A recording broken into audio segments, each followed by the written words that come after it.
1-1.5 ঘন্টার মুষলধারে বৃষ্টিতে বিভিন্ন সড়ক আর এলাকার এই জলবদ্ধতা।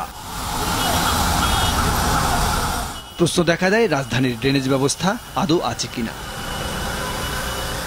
এই বৃষ্টিতে রাজধানীর গুরুত্বপূর্ণ সড়ক সোনারগাঁ রোড, কাউরান বাজার, সংসদ ভবন এলাকা, Bangla motor, garden road, Rajabazar, Tejkunipara, Nakhalpara, Shaheen Bagh সহ প্রায় প্রতিটি এলাকারই একই অবস্থা। এতে যেন দুর্ভোগের শেষ ছিল না নগরবাসীর। 3 কিলো 4 কিলো হাঁটতে হচ্ছে, প্লাস বৃষ্টির পানিতে ভিজতে হচ্ছে। অব্যবস্থাপনারই প্রধান লক্ষণ এটা। গাড়ি চলাচল করতে না পারায় প্রায় সব জায়গায় ছিল ভয়াবহ যানজট। বহু দুর্ভোগ পোহাতে হচ্ছে। আমাকে যাত্রাবাড়ি থেকে এখানে আসতে 3 ঘন্টা সময় লেগেছে। তো অদূর ভবিষ্যতে আরো প্রবলেম দেখা দেবে।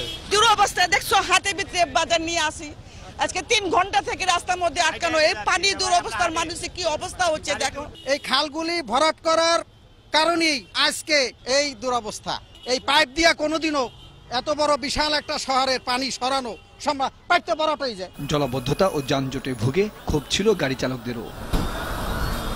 বসুন্ধরা থেকে 3 ঘন্টা লাগলো, রাস্তা পুরা তলায় গেছে। জ্যামে দাঁড়ায় আছি 2 ঘন্টা যাবত, এবং জ্যামে দাঁড়ায় রয়েছি তো আর কোনো খবর নেই, সারার কোনো খবর নাই। মালামাল ভেসে যাওয়ায় লোকসানের মুখে পড়ে ক্ষুদে ব্যবসায়ীরা। পানি ভিতরে ঢুকে গেছে, অনেক মালামাল ভিজে গেছে। কমপক্ষে 10 লক্ষ টাকার মাল ক্ষতিগ্রস্ত হয়েছে আজকে। এরকম আমার ব্যবসার বয়স আমি দেখিনি এরকম পানি হইতে। আজকে কয়েক হাজার কোটি টাকা ব্যবসাকে লস হয়েছে।